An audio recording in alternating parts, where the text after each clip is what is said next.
Hello guys, welcome to our channel starting point. तो guys आज हम एचपी पुलिस कांस्टेबल का मॉक टेस्ट करने वाले हैं, जिसमें टोटल 80 क्वेश्चन होंगे और ये बिल्कुल वैसा ही टेस्ट होगा जैसा कि एग्ज़ाम में आने वाला है। तो इसमें टोटल 80 क्वेश्चन होंगे और ये सारे सेक्शन से लिए गए होंगे। तो आपने सारे क्वेश्चन अटैम्प्ट करने हैं और लास्ट में कमेंट करके ज़रूर बताना कि आपके 80 में से कितने मार्क्स आए। तो चलिए मॉक टेस्ट को शुरू करते हैं। तो जो हमारा पहला सेक्शन है वो है साइंस और मैथ से। तो इसमें सबसे पहले मैथ है, तो चलिए फर्स्ट क्वेश्चन देखते हैं। ए और वी एक काम को 30 दिनों में कर सकते हैं, जबकि वी और सी उसी काम को 24 दिनों में करते हैं, और सी और ए उसी काम को 20 दिनों में करते हैं। तो वे सभी 10 दिनों तक एक साथ कार्य करते हैं। तो उसके बाद बी और सी चले जाते हैं, तो बाकी बचा काम ए को कितने दिनों में ख़त्म करना पड़ेगा। तो इसमें आपके पास ऑप्शन है 15 दिन, 45 दिन, 25 दिन या फिर 18 दिन। आप वीडियो को पॉज करके इसका आंसर निकाल सकते हैं और उसके बाद इसको चूज़ कर सकते हैं। तो जो इसका सही आंसर होगा वो होगा ऑप्शन डी, 18 दिन। तो नेक्स्ट क्वेश्चन देखते हैं। नेक्स्ट क्वेश्चन है, एक निश्चित राशि 8% चक्रवर्ती ब्याज पर 2 वर्षों में 5,832 हो जाती है, तो वो राशि क्या है। तो अब हर क्वेश्चन को पोज करके उसका आंसर निकाल के आप आंसर चूज़ कर सकते हैं। मैं इसका राइट आंसर बताता हूँ। इसका जो राइट आंसर होगा वो होगा ऑप्शन सी, 5,000। नेक्स्ट क्वेश्चन है, रवि ने कुछ टॉफ़ी 27 टॉफ़ी की दर से 40 रुपये में खरीदी। 40 रुपये में उसने 27 टॉफ़ी खरीदी और उसने उन्हीं टॉफ़ियों को 18 टॉफ़ी को 32 रुपये में बेच दिया। मतलब 27 टॉफ़ी उसने 40 में खरीदी और 18 टॉफ़ी 32 में बेच दी। तो उसका लाभ का प्रतिशत ज्ञात करें। तो इसमें आपके पास ऑप्शन है 20, 30, 40 या फिर 50। तो इसका जो राइट आंसर होगा वो होगा ऑप्शन ए, 20% उसे लाभ होगा। हमारा नेक्स्ट क्वेश्चन है 720 divided 360 divide 120 divide 30 multiply by 18। तो इसे आपको सोल्व करना है और ये बोर्ड मास के थ्रू सोल्व होगा। तो इसमें जो है 4 ऑप्शन आपको दिए गए हैं, तो आप अपना इसे सोल्यूशन निकाल सकते हैं और जो इसका सही आंसर होगा वो होगा ऑप्शन सी, 0.01। नेक्स्ट क्वेश्चन है 36 minus 2 bracket 20 plus 12 divided 4 multiply 3 minus 2 multiply 2 bracket 1 plus 10। तो इसका जो सही आंसर होगा वो होगा ऑप्शन बी, -4। अगर गाइस आपको इन सभी क्वेश्चन के अगर सॉल्यूशन में ब्रीफ में वीडियो चाहिए तो आप कमेंट सेक्शन में बता सकते हैं। मैं वो भी कोई इन मैथ्स के सेक्शन की वीडियो लेकर आ जाऊंगा। नेक्स्ट क्वेश्चन है 10 वर्ष पूर्व पिता और पुत्र की आयु का अनुपात 3:1 था। 10 वर्षों के बाद उनका अनुपात 2:1 रह जाता है। तो वर्तमान में पुत्र की आयु ज्ञात कीजिए। तो ये 4 ऑप्शन आपके पास दिए गए हैं, तो इसका आपको सही आंसर निकालना है। तो जो सही आंसर होगा वो होगा ऑप्शन बी, 30। नेक्स्ट क्वेश्चन है निम्नलिखित में से किसका उपयोग ओवन में किया जाता है। तो ये 4 ऑप्शन आपके पास हैं। ये साइंस से क्वेश्चन है, तो ये इजी है। इसमें आप ऐसे भी निकाल सकते हो कि ओवन को माइक्रोवेव भी बोला जाता है, तो इसका आंसर हो जाएगा माइक्रोवेव्स। नेक्स्ट क्वेश्चन है टॉनिक में आमतौर पर कौन सा मौजूद होता है। तो टॉनिक में क्या मौजूद होता है, तो ये 4 ऑप्शन है। तो इसमें जो करेक्ट आंसर होगा वो होगा ऑप्शन ए, इथेनॉल। नेक्स्ट 9th क्वेश्चन है जब किसी ठोस को गर्म किया जाता है तो वो सीधे गैस में बदल जाता है। इस प्रक्रिया को क्या कहते हैं। आपके ऑप्शन है कंडेंसेशन, संक्षेपण, इवेपोरेशन, बाष्पीकरण, या सब्लिमेशन, उदर्पपातक, या फिर डिफ्यूज़न, प्रसार। तो इसका जो सही आंसर होगा वो होगा ऑप्शन सी, सब्लिमेशन, उदर्पपातक। नेक्स्ट क्वेश्चन है सोडा ऐश का नाम है। तो soda ash is the name for sodium hydroxide and anhydrous sodium carbonate, sodium bicarbonate, hydrated sodium carbonate.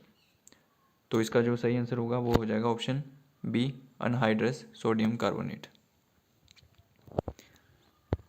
Next question है, समताप मंडल में ओजोन रिक्तीकरण मुख्यतः किसके कारण होता है? तो जो ozone layer depletion in the stratosphere is mainly caused by. तो आप इसमें से एक और क्वेश्चन बना सकते हैं कि जो ओजोन लेयर है वो कहाँ पे है? स्ट्रेटोस्फेयर में। तो ओजोन लेयर स्ट्रेटोस्फेयर में है और वो किसके कारण उसमें जो डिप्लीशन हो रही है वो किसके कारण हो रही है? तो इसमें आज आपके पास 4 ऑप्शन है।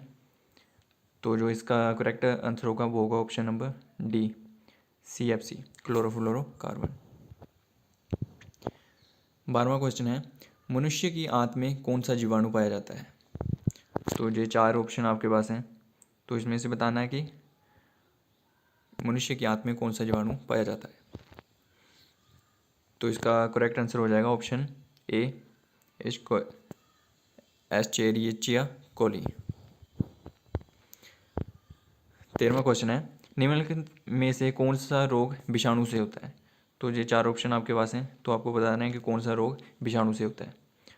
तो इसका जो सही आंसर होगा वो होगा ऑप्शन ए, स्मॉल पॉक्स। 13वां क्वेश्चन है, which is good source of vitamin C. तो इनमें से जो विटामिन सी का सबसे अच्छा स्रोत कौन सा है? तो सही आंसर है ऑप्शन बी, सही आंसर है ऑप्शन सी, आंवला। 14वां क्वेश्चन है, ट्रांसफार्मर कन्वर्ट करने के लिए एक उपकरण है, तो ट्रांसफार्मर क्या करता है? तो ऑप्शन है आपके पास ये 4, तो इसका जो सही आंसर होगा वो हो जाएगा option C, low voltage AC into high voltage AC। Next है, device use to measure very high temperature is. तो आपको पता करना है कि हाई टेम्परेचर को मेज़र करने के लिए कौन सा डिवाइस यूज़ होता है। तो इसमें जो करेक्ट आंसर होगा वो हो जाएगा ऑप्शन ए, पायरोमीटर। नेक्स्ट 16वां क्वेश्चन है, निम्नलिखित में से कौन आदर्श ब्लैक बॉडी का उदाहरण है? तो इसमें से कौन सा मोस्ट एग्जाम्पल है आइडियल ब्लैक बॉडी का? तो ये हो जाएगा ऑप्शन नंबर सी, अ पिन होल बॉक्स। तो ये हो गए गाइस मैथ और साइंस के 16 क्वेश्चन। आपको सेक्शन वाइज बताना है कि कितने किस किस सेक्शन में आपके कितने कितने मार्क्स आए और टोटल कितने आपके मार्क्स आए। तो चलिए नेक्स्ट देखते हैं हम रीजनिंग के क्वेश्चन। तो ये 17 से 32 तक टोटल क्वेश्चन है 16। तो शुरू करते हैं। तो हमारा ये आपको सीरीज़ दी गई है 24, 39, 29, 46 और 34। तो इसमें से जो करेक्ट है इसका अगला क्या आएगा? तो ये आ जाएगा ऑप्शन ए, 54। इस सीरीज़ में इसका नेक्स्ट क्या आएगा? तो आपको इसे सोल्व करके देखना है कि ये किस तरह से डिवाइड किए गए हैं, जो कुछ मल्टीप्लाई किए गए हैं कि इनके आगे के जो नंबर आ रहे हैं वो इस तरह से आ रहे हैं। तो इसका जो करेक्ट आंसर होगा वो होगा ऑप्शन बी, 4894। 19वां क्वेश्चन है जी। तो आपको बताना है कि जो जहाँ पर ब्लैंक्स दिए गए हैं वहाँ पर क्या क्या फिल होगा।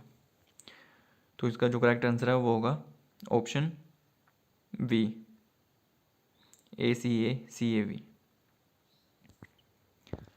20वां क्वेश्चन है, जिस तरह से फॉग रिलेटेड है विजिबिलिटी से, तो एड्स किससे रिलेटेड है? तो आपके पास ये 4 ऑप्शन है, इनमें से करेक्ट चूज़ करना है। तो इसका जो सही आंसर होगा वो हो जाएगा option B, resistance. Tomato next choose करना है कि इसमें से ओड क्या है। तो आपके पास ये 4 ऑप्शन दिए गए हैं, तो इसमें से जो 3 एक जैसे हैं और एक जो है वो इनसे अलग है, तो आपको वो चूज़ करना है। तो इसका आंसर होगा ऑप्शन ए, टमाटर। नेक्स्ट है, एक निश्चित कोड भाषा में BEAT को YVZG लिखा जाता है, तो उसी भाषा में MILD को क्या लिखा जाएगा? तो इसका सही आंसर हो जाएगा ऑप्शन डी, NROW। नेक्स्ट है, in a certain code language 1 2 3 means VRIGHT bright light boy 145 means tall big boy and 637 means beautiful little flower. तो सो कोड फॉर varieties, तो ब्राइड के लिए क्या कोड होगा? तो आपके पास जो ऑप्शन है वो हैं 1, 2, 3 या फिर 4।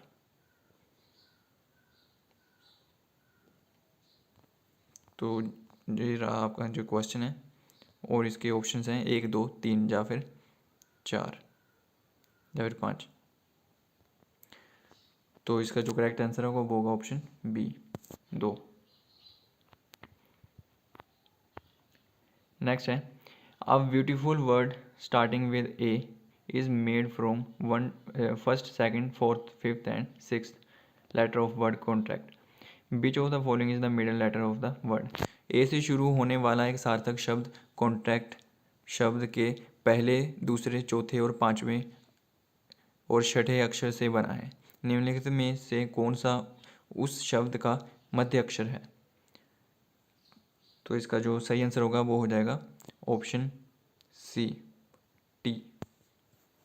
नेक्स्ट है निम्नलिखित में से कौन सा शब्द अंग्रेजी शब्दकोश में दूसरे स्थान पर आएगा? तो ये आपको 4 वर्ड दिए गए हैं, तो बताना है कि दूसरे नंबर में डिक्शनरी में कौन सा आएगा। तो इसमें जो सही आंसर होगा वो होगा ऑप्शन ई। नेक्स्ट है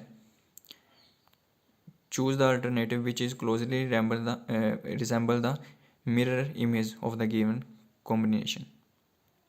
तो वे विकल्प चुनिए जो दिए गए संयोजक के दर्पण में प्रतिबिंब से काफ़ी मिलता जुलता हो। तो इसका हो जाएगा ऑप्शन सी।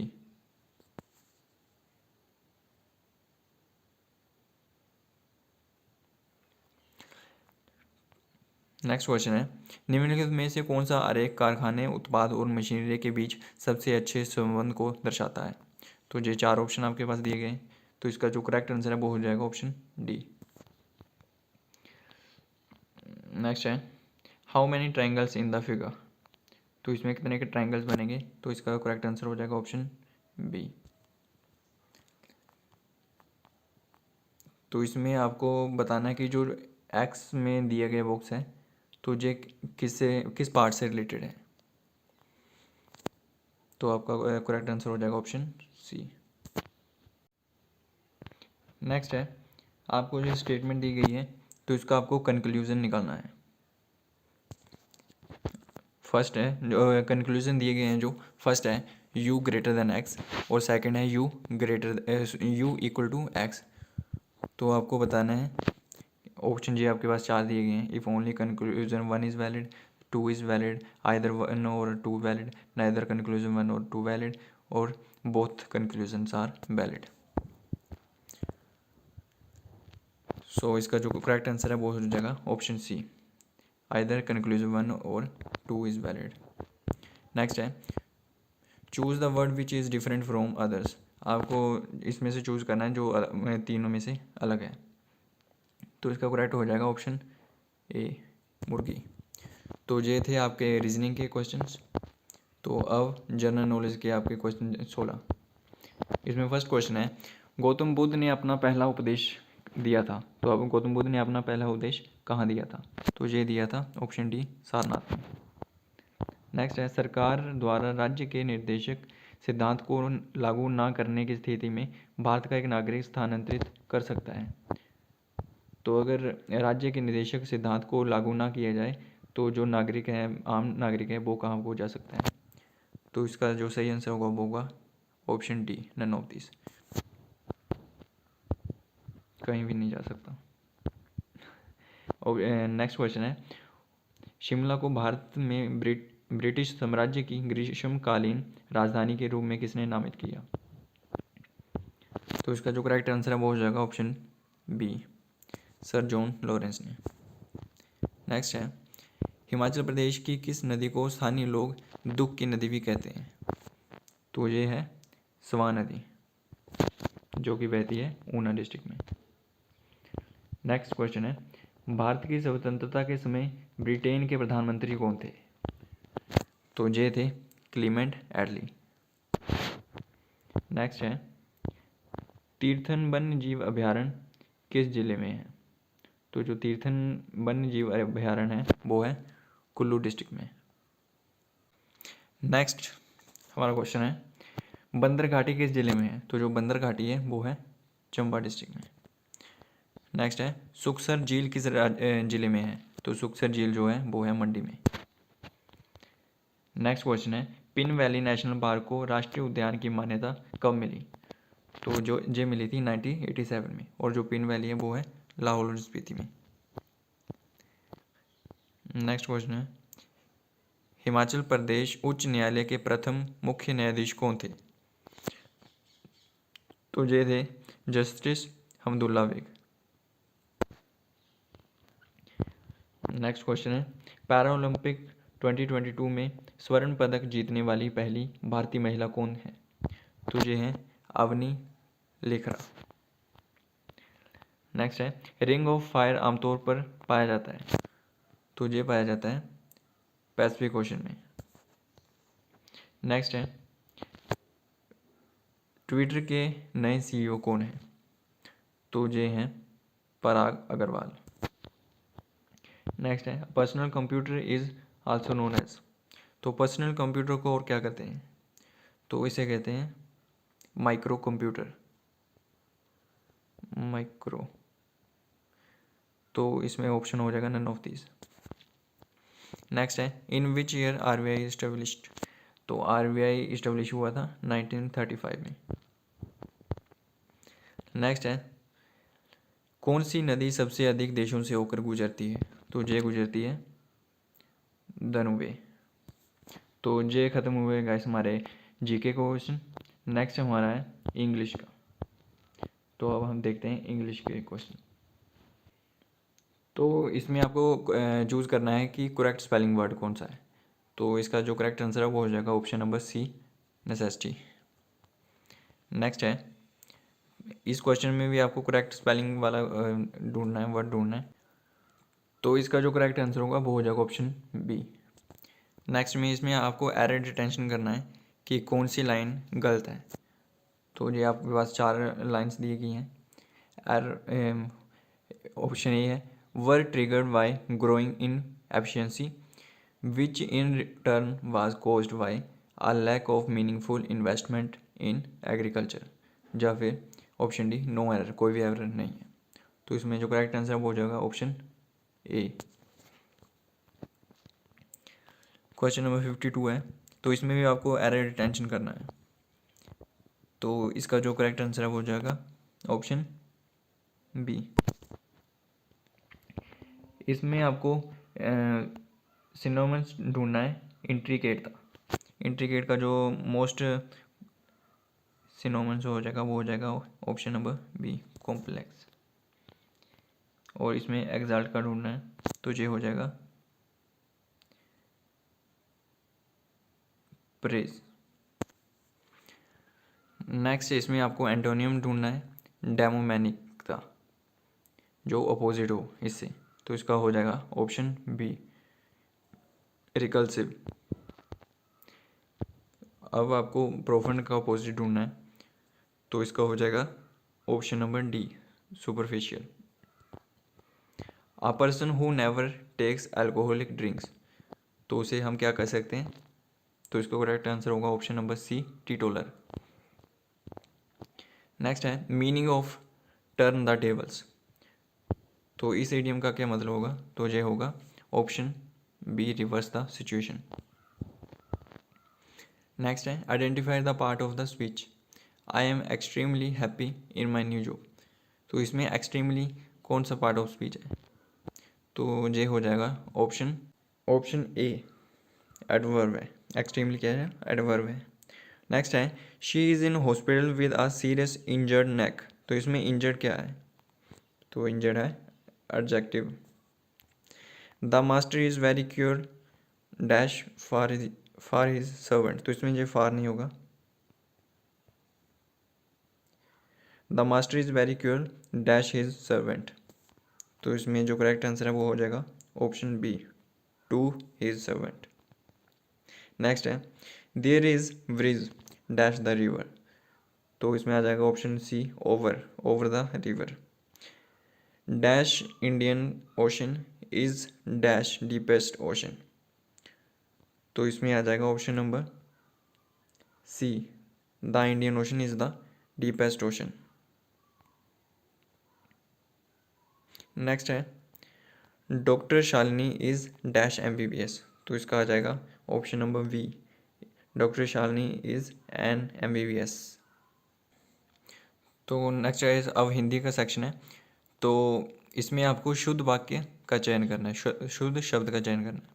तो ये आपके पास 4 ऑप्शन दिए गए हैं, तो देखना है आपको कि इसमें से सब शुद्ध कौन सा है, आराधना, उरीड, विधि या फिर भ्रातृगण।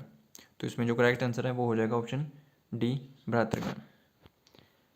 नेक्स्ट इसमें भी आपको देखना है कि शुद्ध कौन सा है, तो ये हो जाएगा ऑप्शन डी, पश्चात। उच्चारण का सही संधि विच्छेद क्या होगा।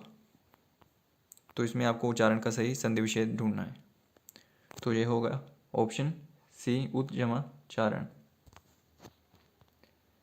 नेक्स्ट है हल्दी शब्द का तत्सम शब्द क्या होगा। तो हल्दी का आपको तत्सम शब्द ढूंढना है, तो ये हो जाएगा ऑप्शन बी, हरिद्रा। इसमें देखना है कौन सी संज्ञा व्यक्तिवाचक है, तो ये हो जाएगी ऑप्शन बी, दिल्ली। अमी शब्द का पर्यायवाची क्या होगा, तो ये होगा ऑप्शन डी, अमृत। कल्पना का विलोम शब्द, तो ये हो जाएगा अर्थात, यथार्थ। विज्ञान शब्द में प्रयुक्त उपसर्ग है, तो विज्ञान में आपको उपसर्ग ढूंढना है। जो उपसर्ग होता है वो वाक्य शब्द के स्टार्टिंग में, शुरुआत में लगता है, तो ये हो जाएगा ऑप्शन सी, बी। नेक्स्ट है रात दिन में कौन सा समास होगा, तो ये होगा द्वंद्व समास। संगीत का प्रभाव व्यक्ति के डैश पर पड़ता है, तो ये होगा ऑप्शन सी, मस्तिष्क पर। नेक्स्ट है सोने में सुगंध मुहावरा का सही अर्थ है, सुंदर वस्तु में और गुण होना, सुगंध से युक्त आभूषण, सुंदर आभूषण होना, सुगंधित होना। तो इसका करेक्ट आंसर होगा ऑप्शन ए, सुंदर वस्तु में और गुण होना। बहुत ही कठोर और बड़ा आघात, तो इसे क्या कह सकते हैं, जो बहुत ही कठोर और बड़ा आघात हो, तो ये होगा ऑप्शन ए, वज्राघात। नेक्स्ट है इसमें आपको शुद्ध वाक्य का चयन करना है। जहाँ गन्ने का ताज़ा रस बिकता है, जहाँ ताजे गन्ने का रस बिकता है, ताज़ा गन्ने का रस जहाँ बिकता है, जहाँ ताजी गन्ने का रस जहाँ बिकती है। तो इसका करेक्ट आंसर होगा वो होगा ऑप्शन ए, जहाँ गन्ने का ताज़ा रस बिकता है। नेक्स्ट है सभी प्रश्नों के शब्द युग्म का सही अर्थ वेद का चयन करना। तो आपको इसमें शब्द युग्म का सही अर्थ वेद चयन करना है। ग्रहण, त्याग, निकट, दूर, तिरस्कार, आशा या आशा तिरस्कार। तो इसमें हो जाएगा ऑप्शन डी, आशा तिरस्कार। नेक्स्ट है व्यंग्य लेखक सामाजिक डैश पर तीखा प्रहार करता है, तो इसका हो जाएगा ऑप्शन डी, विद्रूपता। लास्ट क्वेश्चन है जिस तर्क का कोई भी जवाब ना हो, तो ये हो जाएगा अकाट्य, जिसका कोई भी जवाब ना हो। तो ये थे गाइस आज का mock test, total 80 questions. Comment section में ज़रूर बताएं कि आपको ये कैसा लगा और आपके इसमें से 80 में से कितने मार्क्स आए और कितने क्वेश्चन सही हुए। और गाइस अगर आपको ऐसे ही मॉक टेस्ट पेपर और भी चाहिए तो आप कमेंट सेक्शन में बता सकते हैं। Thanks for watching and channel को सब्सक्राइब कर लें और बेल आइकन को दबा लें। So guys thank you.